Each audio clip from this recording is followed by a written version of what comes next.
성경 말씀 로마서 2장 로마서 2장 1절에서 3절의 말씀입니다. 주여 감사합니다.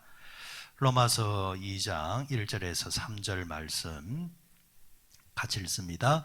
그러므로 남을 판단하는 사람아, 누구를 막론하고 내가 핑계하지 못할 것은 남을 판단하는 것으로 내가 너를 정죄함이니 판단하는 내가 같은 일을 행함이니라. 이런 일을 행하는 자에게 하나님의 심판이 진리대로 되는 줄 우리가 아노라. 이런 일을 행하는 자를 판단하고도 같은 일을 행하는 사람아, 내가 하나님의 심판을 피할 줄로 생각하느냐. 아멘. 로마서 2장 1절에서 3절 말씀 함께 보시면서 판단하는 사람, 다른 말로 표현을 하면은 좀 착각에 빠진 사람에 대한 이야기를 오늘 아침에 잠시 나누고자 합니다. 데니얼 사이먼스라는 사람이 있었습니다. 심리학자입니다. 이 심리학자인데 이 사람이 이제 쓴 책이 아주 유명해요. 그러니까 심리학의 교과서에는 다 실려 있습니다. 이 사람이 쓴 하나의 이야기가 하나의 실험이죠.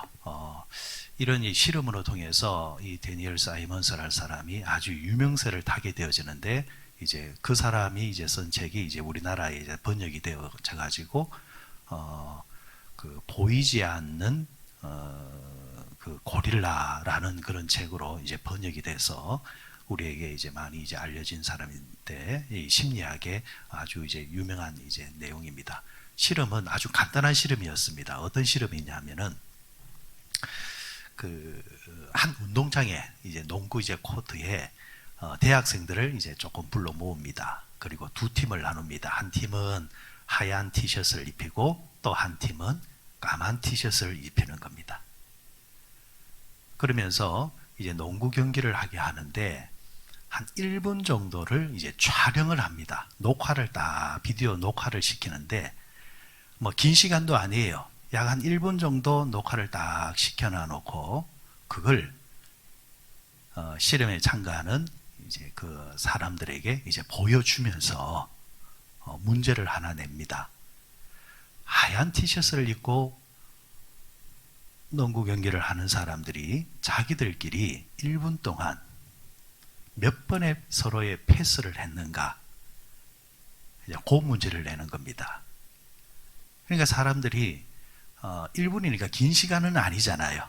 그래 상상을 하면서 어떤 사람은 32번이요, 어떤 사람은 33번이요, 이런 식으로 그 답이 나오겠죠. 그런데 여기서 하나 옵션을 하나 더 줍니다. 그게 뭐냐면 시청하는 사람에게 말하지 아니하고 1분 동안 농구를 하는 경기 앞에 약 한 9초 동안 인형이 있지 않습니까? 우리가 농구장이나 축구장에 가면 응원하는 그런 인형, 사람이 그 인형을 쓰고, 이 고릴라 인형을 쓰고 카메라 앞에서 어슬렁거리게 해놓는단 말이에요. 어슬렁거리게 해놓고 문제를 푸는 사람들이 이 인형을 인식을 했느냐 안 했느냐에 대해서 확인을 해보는 겁니다. 근데 단 문제는 뭐였습니까? 몇 번의 패스를 했느냐. 여기에 딱 집중을 사람들은 하고 있겠죠. 그래 그걸 다 생각하면서 유추하고 있는데 질문을 하나 다시 합니다. 혹시 시청하는 가운데서 농구 경기장 안에서 고릴라를 본 사람이 있습니까? 없습니까? 그러니까 사람들이 무슨 농구 경기장 안에 고릴라가 있단 말입니까? 대부분의 사람들이 이 고릴라를 인식을 못하는 거예요. 몇 번의 패스를 했느냐, 거기에 집중을 하다 보니까 분명히 거기서 몇 초 동안 왔다 갔다 한 고릴라가 있었음에도 불구하고 사람들이 인식을 못하는 겁니다. 다시금 비디오를 보여주면서 있었는가 없었는가 확인해 보십시오 하니까 있단 말이에요. 근데 그 중에 어떤 사람들은 이거는 조작이다. 처음에 보여줬던 거하고 지금 보여준 거하고는 다른 거다. 이거는 조작이다. 그럴 수 없다. 우리가 그걸 놓칠 리가 없다. 자, 이 실험을 통해서 데니얼 사이먼스라는 사람이 하는 이야기가 사람의 인식이라는 것이 이렇게 허무맹랑하다. 사람이 똑똑한 것 같고 자기가 판단하고 자기가 본 것에 대해서 스스로 확신하는 것. 그런데 그 확신이라는 것이 알고 보면은 얼마나 허구적인 것인지 모른다라는 것. 내가 보고자 하는 것만 딱 보기 시작하면은 다른 게 눈에 안 들어온다라는 거죠. 다른 게 분명히 있는데도 불구하고 심리적으로 내가 무언 것에 대해서 꽂히면은 다른 게 안 보이고 안 들어온다라는 겁니다. 그게 사람의 인식이라는 겁니다. 오늘 여러분 여기서 예외되는 사람들이 과연 얼마나 있을까요? 낸들 우린들 그러지 않을 것 같지요.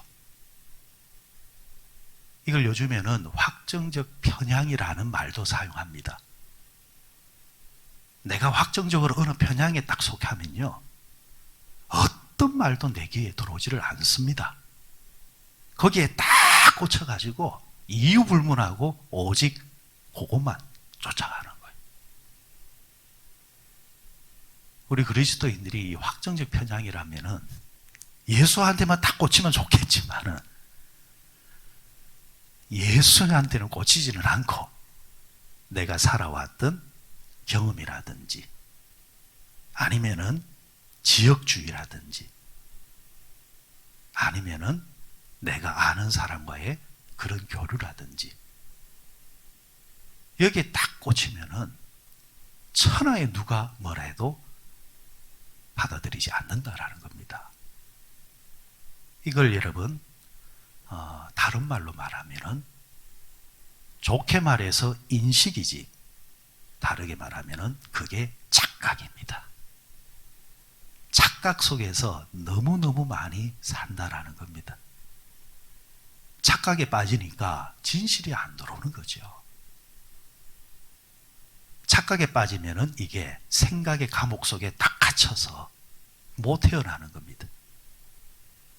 예수님의 요한복음 8장에 그때 뭐라고 했습니까? 진리를 알지니 진리가 너희를 자유케 하리라. 그 감옥 속에서 나와야 된다를. 누구 안에서? 예수 안에서. 예수만이 참 진리라는 이야기입니다. 예수만이. 벤저민 프랭클린이 아주 유명한 말을 했죠. 세상에는 깨뜨릴 수 없는 아주 강한 것이 세 가지가 있다. 하나는 강철, 하나는 다이아몬드, 세 번째가 착각. 깨뜨리기가 힘든 게 사람의 생각이 착각이 그렇게 힘들다라는, 다이아몬드와 강철에 비유할 만큼. 여러분, 이것이 오늘날 우리 실제 생활 속에서는, 내 주변 생활 속에서는, 내가 경험한 생활 속에서는 없느냐? 가만히 생각해 보니까 또 이렇게 생각해 볼 수 있어요.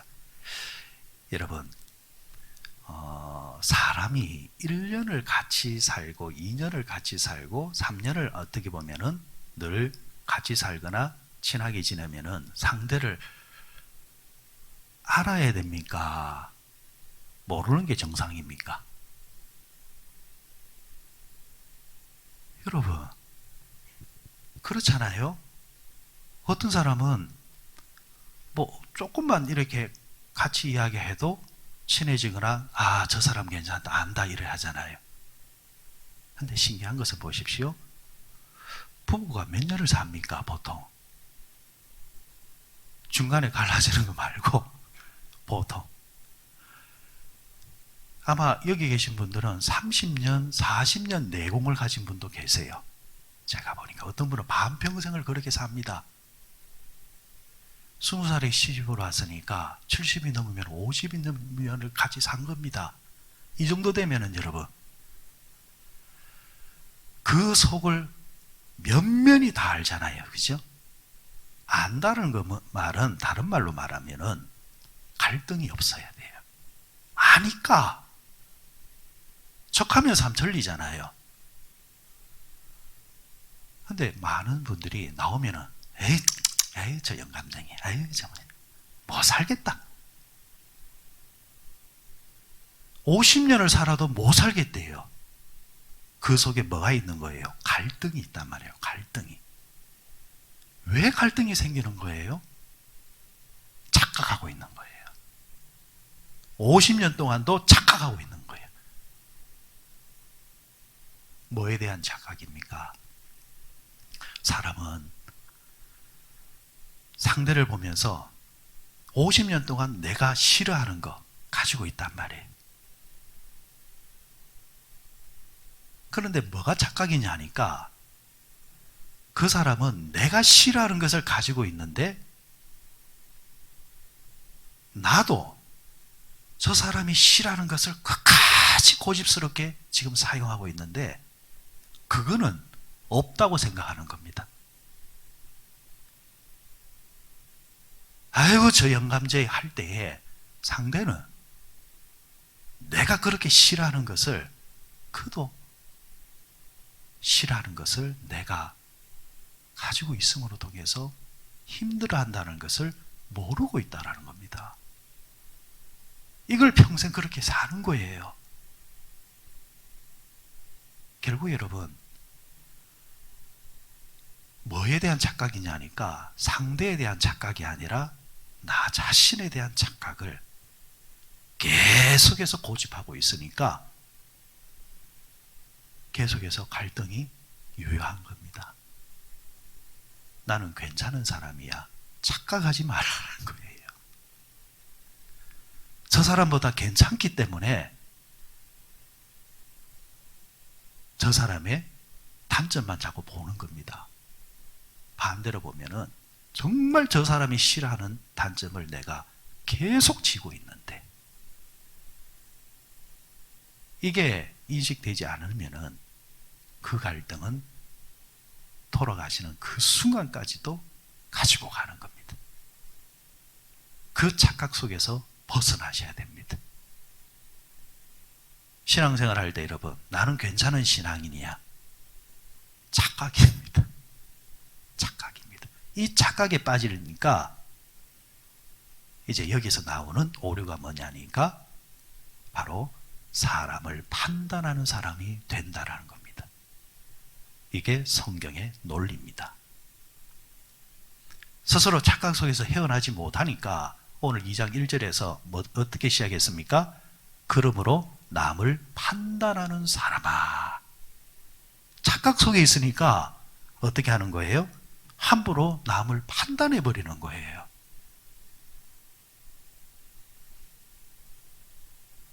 착각에서 벗어나 있는 사람은 쉽게 판단을 하지를 않습니다. 자기가 자기 자신을 알기 때문에. 그런데 자기가 자기를 모르니까 남을 쉽게 판단해 버리는 겁니다. 그러면 여러분, 남을 판단하는 사람의 성향은 어떠냐? 대부분이 어떤 사람이냐? 남보다 내가 낫다라고 착각하고 있다는 겁니다. 그러니까 판단하는 거예요.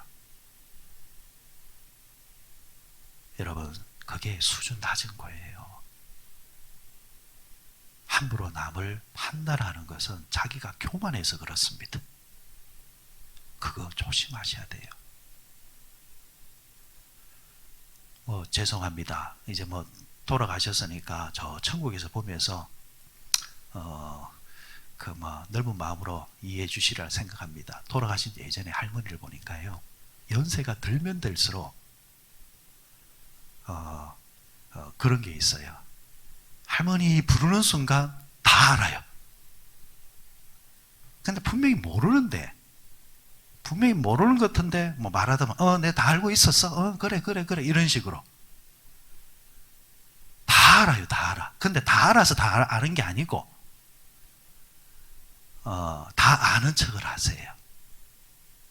할머니 이게 맞죠? 그래 내가 다 알고 있어. 몰랐는데 이게 습관화되시는 것 같아요. 연세가 들면 들수록 세상 모든 걸 다 안다라는 거예요. 교회 생활 오래 하면은 다 안다라는 거예요. 저 김 집사 뭐 하면은 그래 내 다 안다. 박 집사 다 안다라는 거예요. 심지어는 목사 안다라는 거예요. 여러분 그게 얼마나 수준 낮은 것인 줄 아십니까? 그거 조심하셔야 돼요. 망고에 진리가 있죠? 벼는 익으면 어떻게 한다고요? 고개를 숙입니다. 그럴 수 있습니다. 10가지 안다 할지라도 한 가지를 실수해버리면요. 그게 얼마나 상대에게 실수가 되는지 그거 조심하셔야 돼요. 10번 맞춰도 한 번 못 맞추면은 아니함만 못하는 게 판단하는 겁니다. 그래서 함부로 판단하지 말자. 판단하지 말자. 특히 나이가 들어가면 들어갈수록 항상 그런 부분에 있어서는 좀 조심하면서 말을 그런 부분에 있어서는 조금 아끼고 조금 절제하면서 말을 하자. 그럴 때 거기서 이제 어른들의 노련함과 익숙함과 여유로움과 관용이 젊은 사람들을 고개 숙이게 만드는 힘이 나온다라는 거예요. 교회 생활할 때 여러분 사람들이 하나님께 시험 받습니까? 사람한테 시험 받습니까? 그럼 뭐 빤하잖아요. 하나님께 시험 받아가지고 그런 경우 없습니다. 대부분이 뭐냐니까 사람입니다. 근데 사람한테 시험 받을 때 가만히 보면은 스스로 함부로 판단해서 문제가 생길 때도 있고 판단을 받아서 문제가 생길 때도 있고 상대가 어떤 사람이 쉽게 판단하면 이렇게 생각하십시오. 저 사람이 교만해서 그렇구나. 말은 하지 말고 스스로가 이제 그런 생각이 들려고 막 그렇지 일을 할 때 내가 지금 교만해지려고 하는구나.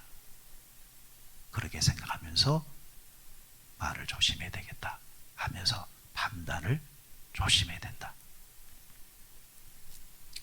그리고 마지막으로 이 착각 속에 빠진 사람들의 특징이 뭐냐니까 자신의 잘못에 대해서는 둔감하다라는 겁니다. 이런 경우입니다. 내가 판단했던 그 사람의 상황이 내가 이제 속해진 거예요. 그러면 뭐라고 말하느냐니까 나는 어쩔 수 없는 상황이었어. 그 상황 속에서는 나는 어쩔 수 없었어. 본인의 문제는 상황론을 이야기를 합니다. 참 저분은 교회 생활을 왜 저렇게 할까? 몸이 조금 약해도 저렇게까지 할 필요가 없지 않느냐. 그런데 나중에 보면은 그 사람도 몸이 약해져. 그런데 그때 가서는 자기가 됐을 때는 딴소리를 해요. 여러분 하나님이 주신 은사가 다 다릅니다. 다 달라요.